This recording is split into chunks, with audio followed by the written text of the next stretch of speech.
Ketika kami lagi berbicara dengan Chinese guy ini, tiba-tiba ada arwah lain yang mencoba kontak dengan Jesslyn. Dia nanya, siapa itu, siapa gitu. Terus kita bilang, kita tuh anomali. Kita jelasin kan, kita tuh siapa. Terus kita udah bawa si Chinese guy itu. Kenapa kok kalian ketawa? Ya, kita nyulik arwah. Terus udah gitu dia dengan kagetnya gitu, dengan bingungnya gitu. Hah, kalian culik anak orang gitu. Terus kita nanya, kamu dari mana? Kamu dari Malaysia ya? Kan dari logatnya kan ketahuan kan. Terus kata dia, iya gitu. Otomatis dong guys, kami langsung nanya terhadap arwah Malaysia ini, "Oi, kamu perempuan atau laki?" Ternyata dia perempuan kan? Aku bisa jelasin si fisiknya dia tuh gimana. Jadi sebelah kirinya dia tuh kayak gosong banget lah. Sama seperti gitu. Chinese guy itu ya? Iya. Nggak beda jauh guys. Lalu kami tanya, apa yang terjadi? Ada apa gerangan? Lalu dengan bahasa Indonesia, dengan logat Malaysia mungkin. Dia berusaha reach bahasa kita. Kan dia bilang dia bisa dikit-dikit kan. Dia bilang seperti ini, aku tidak tahu, tiba-tiba aku melihat ada orang berdiri bawa senapan. Gara-gara mereka muka tinja, aku mati semua di alam baka ini. Kok jadi Batak sih? Oke, aku aja ya. Iya, kamu aja deh coba. Iya, aku aja. Aku melihat ada orang-orang itu bawa senapan. Dasar muka tinja itu. Kami mati semua di sini, di alam baka kami sekarang. Orang-orang muka tinja itu sudah mati, masih mau menyandera kami. Lalu kami usir, kami memisahkan diri dari mereka gitu. Dia ngomong ke gue sambil teriak-teriak gitu guys. Kami nggak tahu duduk persoalannya dimarah-marahin sama arwah itu. Like, gue salah apa, gue dimarahin gitu. Oke, and then dia jelasin kronologi kejadiannya gimana. Iya, tiba-tiba ada orang yang berdiri dari kursi penumpang, katanya pakai bawa senapan. Oh, kalian sedang bersama dengan Chinese guy itu ya?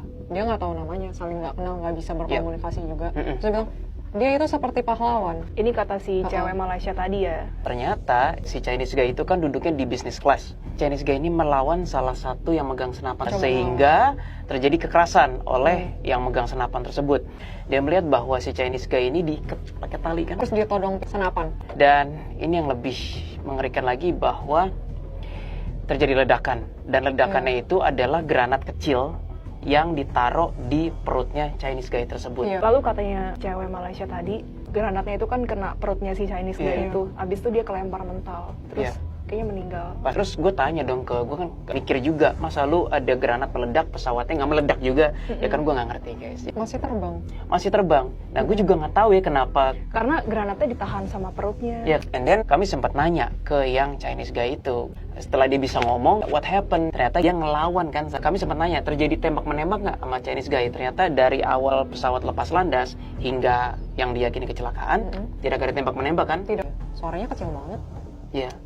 Pelan gitu kan. Wah, di saat itu pikiran anomali berkecamuk kayak ini apa yang terjadi sih, apa yang terjadi. Lalu kami sempat nanya sama arwah Malaysia itu yang bawa senapan itu bahasa apa? Itu bukan Malaysia, tapi kelihatannya dia ngaku-ngaku orang Malaysia. Ternyata arwah Malaysia ini adalah arwah TKW. Jadi sebenarnya dia tuh tenaga kerja wanita yang harusnya di Beijing dijemput oleh bosnya. Aku tahu bahasa Mandarin dikit-dikit. Dia bilang, bukan, itu orang yang bosnya tuh bukan bahasa Mandarin.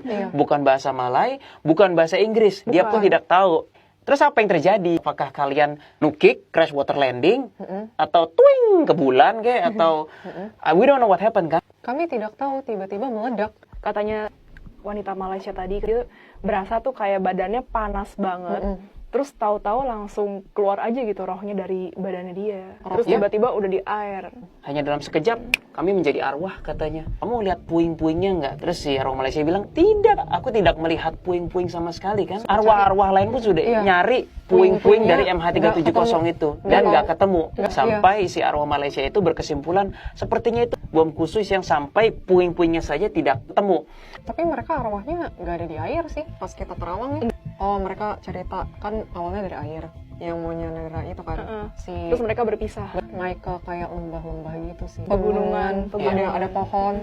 Terus banyak kabut di situ. Kita nanya kan, kamu tahu nggak ini daerah mana? Nggak ada yang tahu. Nggak ada yang sama tahu. sekali nggak ada yang tahu. Ya iyalah, imagine if you guys in the plane accident, lo dari mana ini daerah mana kan nggak tahu kan? Iya. Terus mereka kayaknya mungkin gara-gara sesama korban kecelakaan pesawat ya, jadi tuh mereka berkelompok gitu guys. Ada 13 orang ya kelompoknya kalau nggak salah. Kebetulan Jadi, kelompok dia 13. Beberapa itu ada yang udah naik sih kalau. Beberapa ada yang udah tapi naik. beberapa masih stay. Iya. Cuma beda-beda aja tempatnya. Dan kita sempat nanya juga, emang nggak ada apa tim penyelamat yang mencari ke tempat kalian gitu, misalnya ke laut kah atau ke lembah-lembah yang kalian berada? Dia bilang ada tim penyelamat yang pencari pesawatnya itu udah datang, tapi mereka tidak bisa mendengar kami, tidak bisa melihat kami juga. Jadi mereka menyaksikan tim pencarian itu mencari pesawat selama beberapa hari, I think.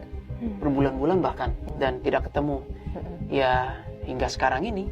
Long story short, akhirnya entah kenapa koneksinya agak berebet tuh, karena agak jauh dan mungkin banget. Jaslyn juga udah lelah. Kami kan juga nggak tahu posisi jatuhnya di mana. Iya. Kami nanya juga sih, gue bukannya orang yang nggak kepo, gue nanya jatuhnya di mana.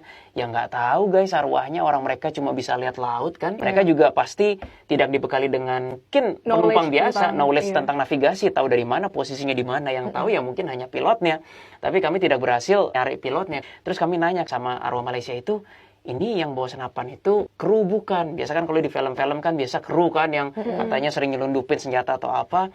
Terus si arwah Malaysia itu bilang bukan, bahkan krunya pun korban, pramugara-pramugarinya pun korban.